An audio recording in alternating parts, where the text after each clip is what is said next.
If you do not know what prompted SDS to go ahead and give out a statement, I'm here to catch you up on all that drama. So in season 1 of MLB The Show 23, we had an XP reward path, we had 2 Battle Royale programs, and we also had a ranked program. Inside of season 2 of MLB The Show 23, they made some changes to those programs that caused a lot of controversy. And when I say a lot, I don't mean to undermine that. It didn't matter the platform that you entered, there would always be people arguing about what they should do or if they should keep it that way. The controversy stemmed from SDS changing the packs inside of the programs. Inside of season 1, each pack that you obtained, regardless of the 3 programs, were sellable. Inside of season 2, the Battle Royale Flawless pack is no longer sellable, meaning you must keep it. And since we are working on a set system with content, that means that eventually, unless you wildcard that card, it is going to be collecting dust.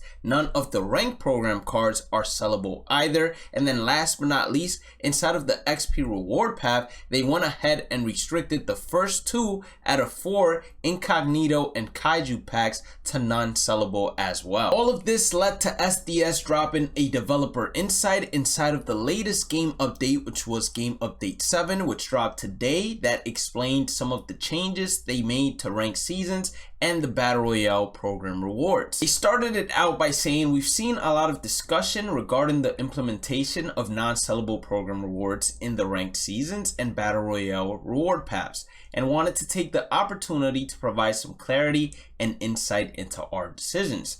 This area has been a topic of internal discussion for a long time and was not a spur of the moment decision. I'll be honest with you all, I do not know if I 100% believe them on that this was an internal discussion for a long time, because in MLB The Show 22, and I'm not 100% positive if in 21 we had the same ranked program and Battle Royale program, but if it's been going on for 2 years and you suddenly make the change this year and you don't even make the change at the start of the game cycle, but instead inside of season 2 of the game cycle, it makes me feel like it was actually more of a spur of the moment. It progressed to stating that when the Battle Royale program was first implemented, the goal of the program was to ensure that no matter your skill level, you would not be gated from flawless rewards.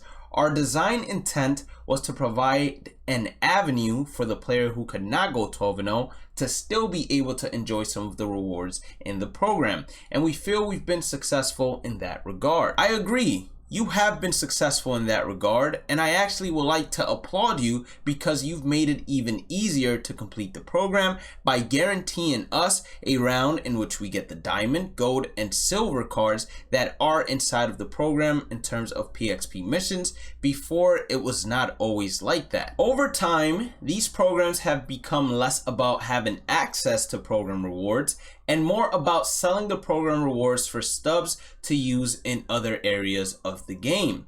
From our perspective, it was never our intent for the program reward to be immediately discarded, and we feel it goes against our original goals stated above.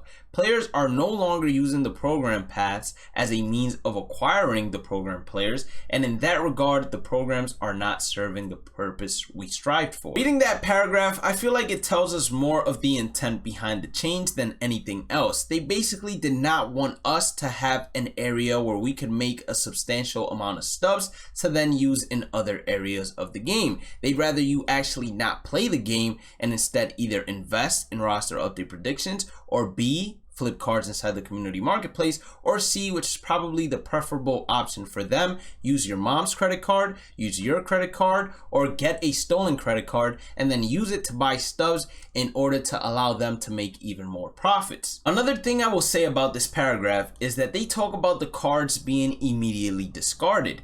You have to understand that those players that will immediately discard these cards and actually make a good substantial profit from it are already those players that could easily go 12-0, if not win 12 games in Battle Royale on a consistent basis, since they are always the first ones to actually complete the program and then be able to make the most substantial amount of stubs from discarding it immediately. Another thing is that if you make the 99 overalls or whatever flawless seasons rewards you bring out so good that people regret to sell them or not want to sell them because they will sustain their value, then I rest assured believe that the prices would remain at a price level where people are comfortable going 12-0 and still making enough stubs that 12-0 is worthwhile. After these changes, players of any skill level are still able to grind the programs and receive rewards from that program, even if they aren't able to go 12-0 in Battle Royale or make World Series in ranked seasons.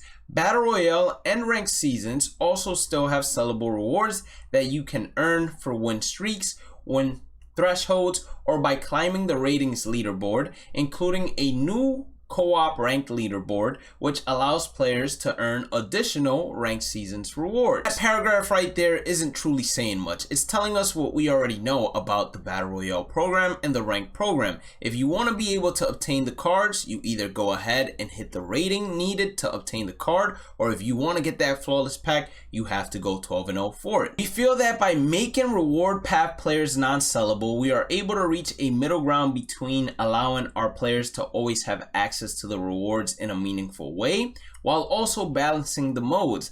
By introducing non-sellable program rewards, we are aligning with our original goals for the programs in a much stronger way than the previous structure.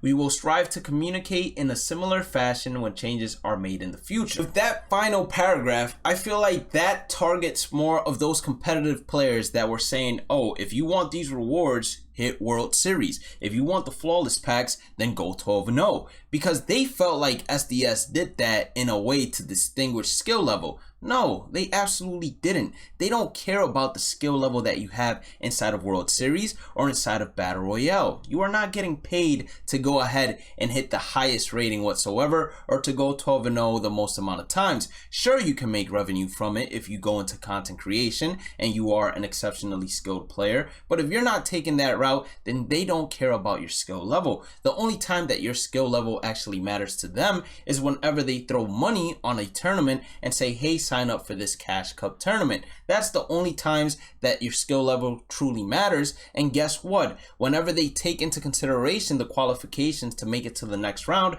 they're not using any of your ranked seasons ratings or Battle Royale 12-0 banners. That wasn't all they discussed though. They made some live content balance changes. They went ahead and made some adjustments to the Charisma Series other program inside of Diamond Dynasty. They added a repeatable mission, which allows you to get 10 program points from just tallying 1,500 parallel XP with Charisma Series players. And in the showdown, the difficulty for the first 4 mini bosses is now set to rookie instead of veteran difficulty. And they also gave you an additional 2 outs whenever you are facing the final 3 mini bosses, and an additional run has been given when entering the final boss battle. So if you completed all the mini bosses, if the final boss was 15 or 13, now from completing all the mini bosses, it will be 15 to 14. In general, they added the Baltimore Orioles City Connect uniforms. In Diamond Dynasty, they fixed an issue that would not allow you to see additional cards of a player if you were already equipped with that player. They fixed visual issues released to the unlimited reward section inside of the XP reward path. They fixed an issue where duplicate text would show in the background of program missions when scrolling up and down through the program. That was definitely annoying on the eyes. They fixed a specific crash when exiting a mini seasons or conquest game, and in a content update later this week, all Incognito series players will now be referenced by their nicknames in various screens such as player card, marketplace, box score, and more. So if you've ever used Mickey Mantle the 99 overall, you will see that inside of the game when there's a ball hit to center field, you don't see Commerce Comet. So basically they're saying that either A, they will add Commerce Comet as his name, or for all the Incognito series, you won't see any of their names when the ball is hit inside of the outfield, infield, wherever it is. You will just see the tier of defense. Online head-to-head, they fixed an issue where auto pitch could be intentionally disabled in any online mode, fixed a freeze that could occur when a controller was disconnected as the ball was put in play. Stadium Creator, they fixed an issue where fans would initially appear covered in shadows, and they had various bug fixes as well. If you did end up enjoying today's content, hit that like button, subscribe button, notification bell. Check out the description for the Twitch, Discord, social medias, and how to become a member. Have a blessed day and night. Stay positive, stay safe, stay blessed, and I will catch you all in the next one. Peace out.